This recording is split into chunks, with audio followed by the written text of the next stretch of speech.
Put your kickstand up. Rev Engine Promptly to let people know that you are fast. Open all air vents on helmet. Observe temperature gauge of 106 degrees and rising. Pull clutch. Press down on the gear lever.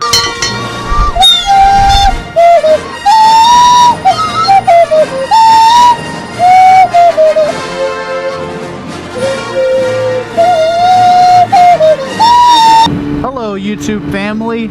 I hope this video is not going to be really windy or where you can't really hear me that well. It's really windy here on Oahu, has been for the past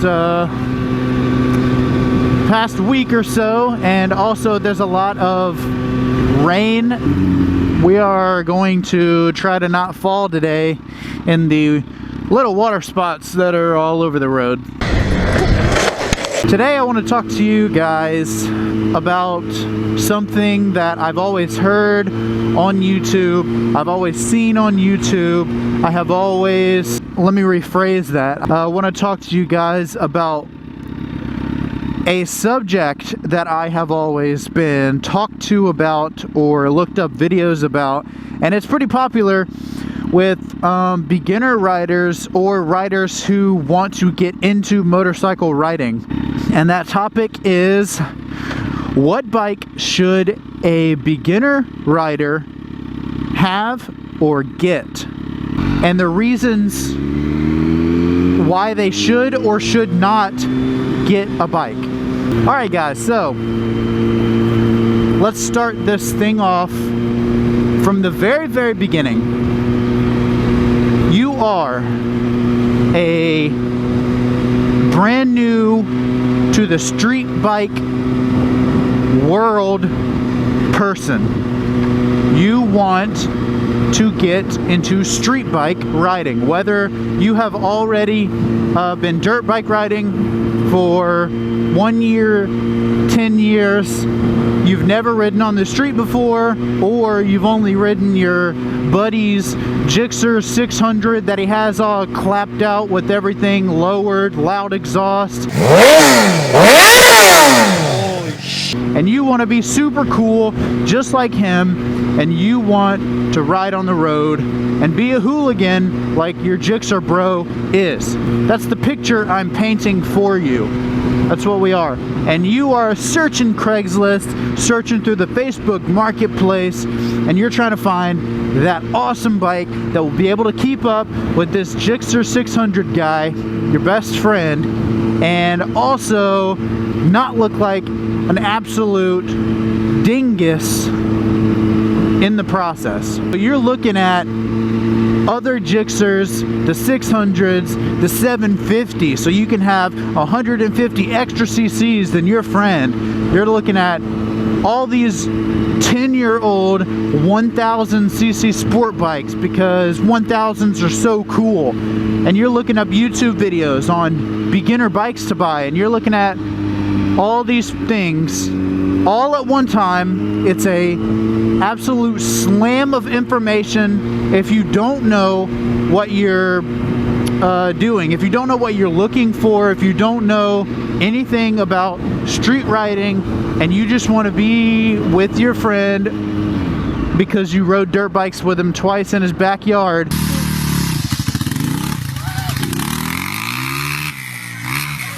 What the fuck? And you think it would be really awesome to be Gixxer bros with him. I agree. It's tempting, and it is very awesome to ride with your buddies and also have the same bike as them. That's something that not a lot of people have. There are different categories of beginner. You can't be it's a really complicated subject for beginners. Beginner bike riders have tiers. You have your tier 1 bike, beginner bike rider, which is going to be your guys that have looked at bikes before, have maybe tinkered with trying to learn on their friend's dirt bike or DRZ or something really simple.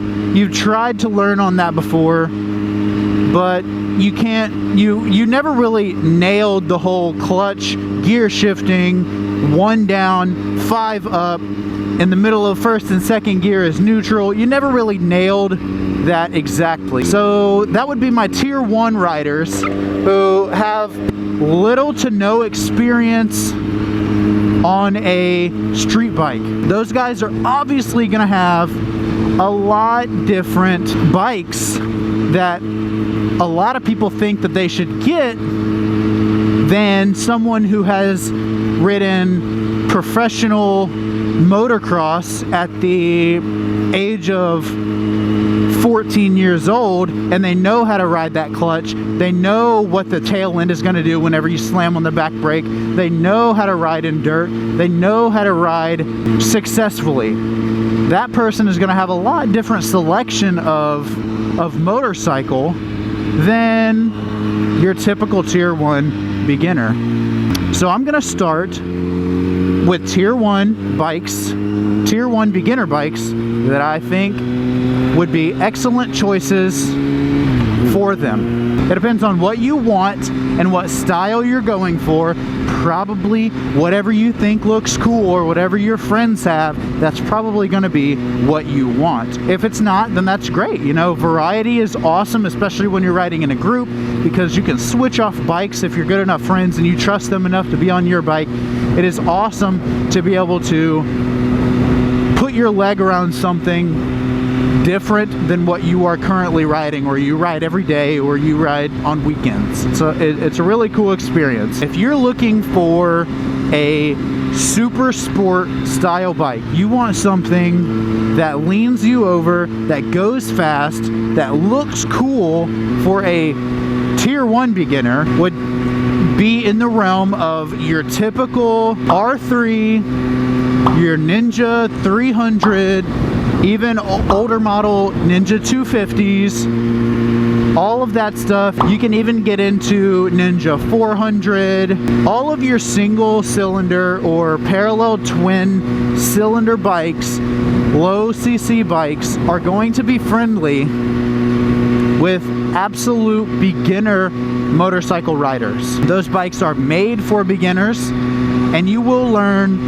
an absolute ton of information about how to ride a motorcycle, how to ride it properly, and you will learn a lot of techniques that somebody starting on a 1000 will not learn, because all they know is go fast.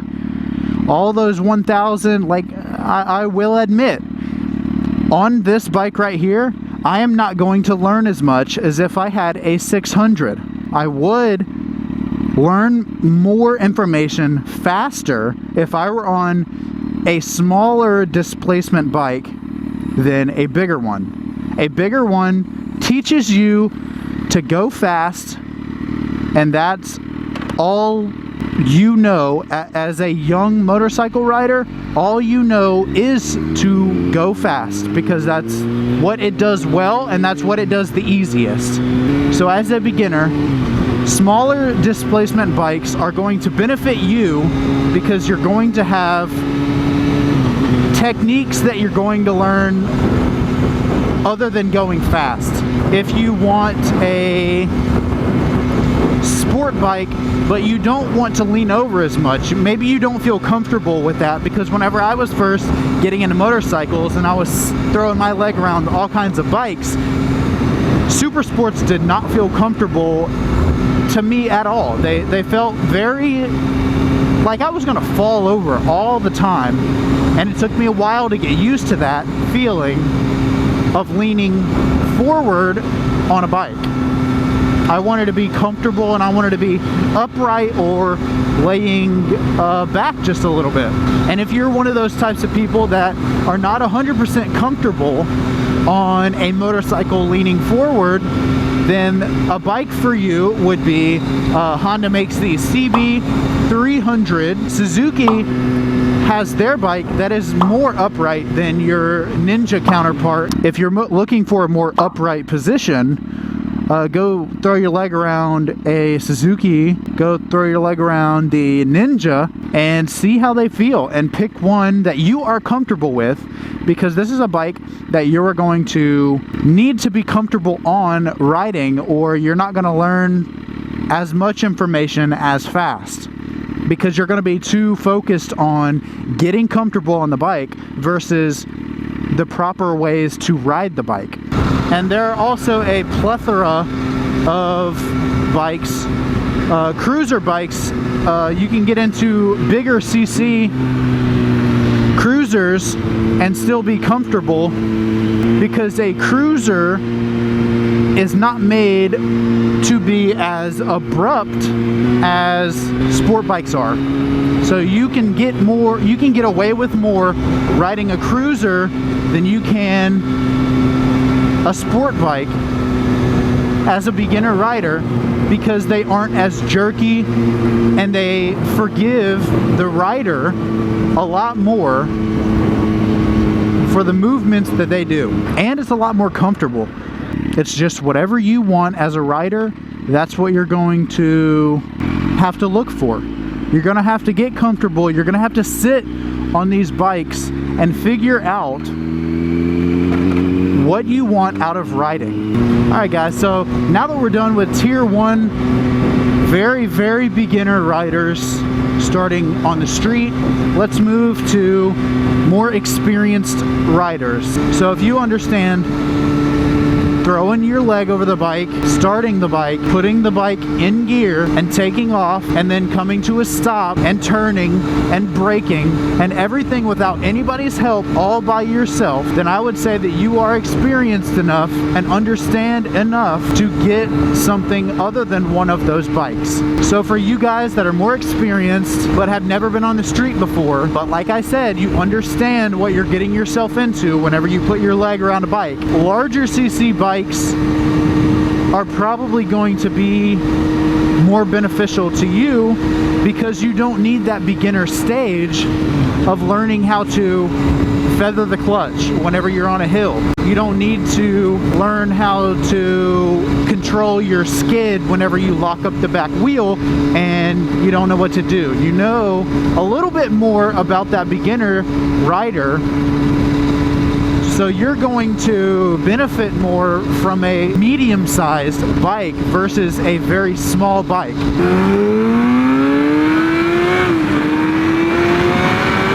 Is this a V6, bro? Oh, heck yeah, that's a V6.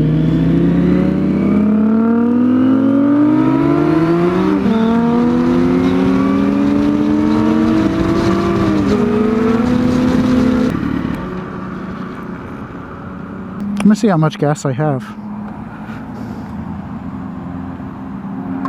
Yep, good thing I turned around. As I was saying, a more experienced rider that's done all those things and understands the fundamentals of riding a motorcycle. If you're looking at a super sport type bike, if that's the kind of style you want, going for a brand new R6, I wouldn't recommend buying anything brand new, but the newer bikes have all the controls where you can put it into rain mode, and you can put it into traction control 3 to where you won't spin the tires, and it has a lot of computer integrated systems that's going to help the rider in the situations that they are put into. So those newer bikes is what I would recommend for a more experienced rider.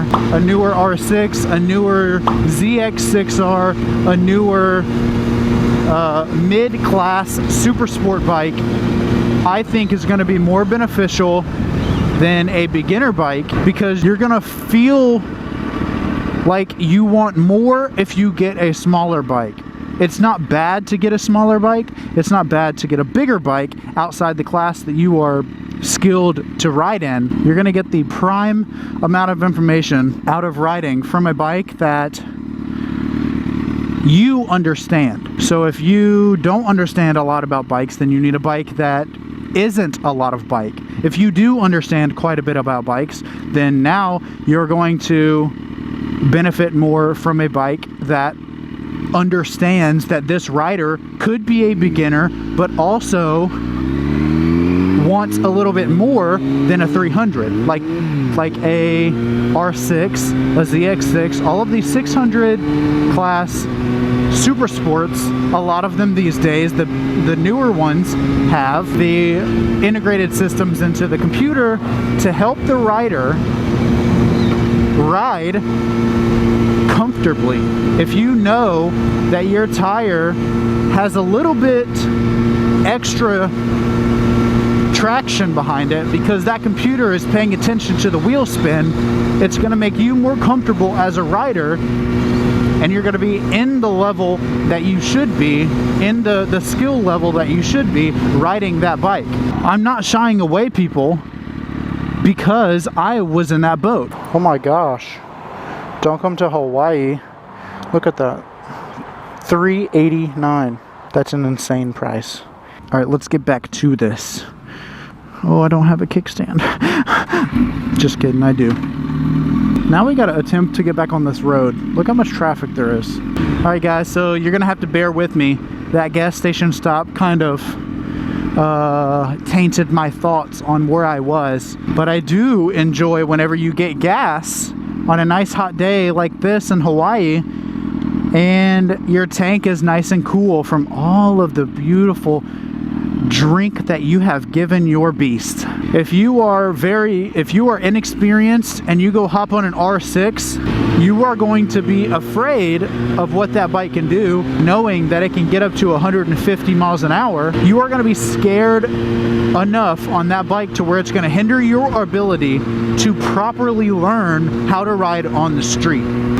So that is why you need to pick a bike, pick a motorcycle that is in your skill range, because if you don't, you're not going to learn as much as you should learn, or you're going to learn improper techniques of riding on the street, and that is dangerous for not only you but other riders and other cars on the road.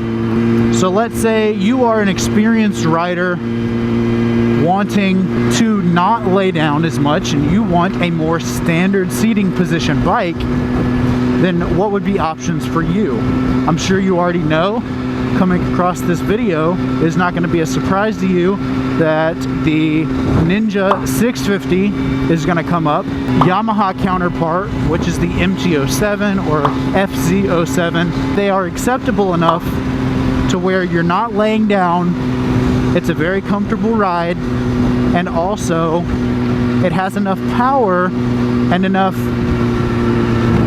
juice behind it to not leave you feeling like you want more.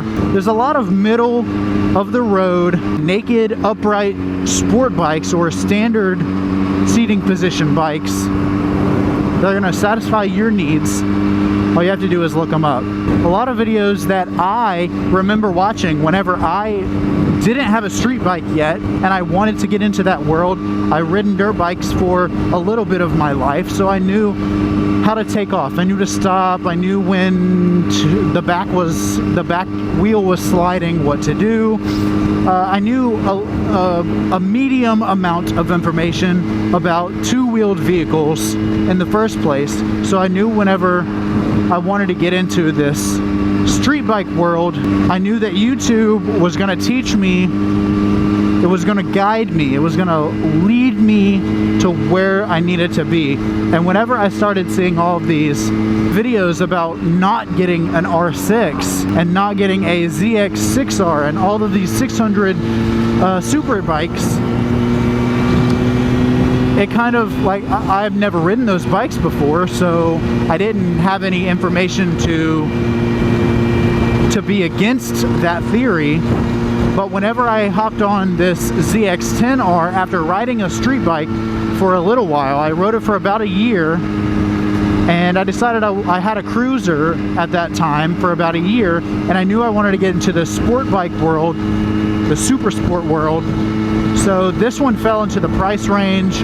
I'll make a video about why I bought this bike later on. But whenever I got this bike, I was very, very happy and pleased to know that most of that stuff was for beginner riders that had never ridden before. And for experienced riders that want to get into the street world, that stuff is not true. You need to understand what the bike can do, and you need to throttle your skill level or throttle that bike's skill level by the presets that it has in there for traction control, and the presets that it has in there for whatever. And also the biggest preset that you will ever experience is your right hand. Your throttle hand is what is going to control that bike. This bike is 160 horsepower, and it's not going to give it to me unless I put it on the floor and I absolutely crank this bike out. It's not going to give me 160 horsepower. So you have to understand what you're getting yourself into, and any bike, as long as it is in your skill level and is made for a rider of your skill level, any bike that you throw your leg around can be ridden by someone. It's just like riding a bicycle. If you retain that information about how to ride a motorcycle and how to ride it well, then no matter what you put your leg around, as long as you can control your right hand, you are going to be absolutely fine, and you're going to be able to learn a lot on that bike. You just have to learn self-control. Alright guys, so I am definitely going to turn around and head back home because it looks like it's going to rain and I don't want to get wet. So I hope you guys have learned a lot from this video. And like I say most of the time, if I remember at the end of my videos, ride safe, watch out for other riders, watch out for other cars, and watch out for yourself, guys. Be safe out there and have fun doing it.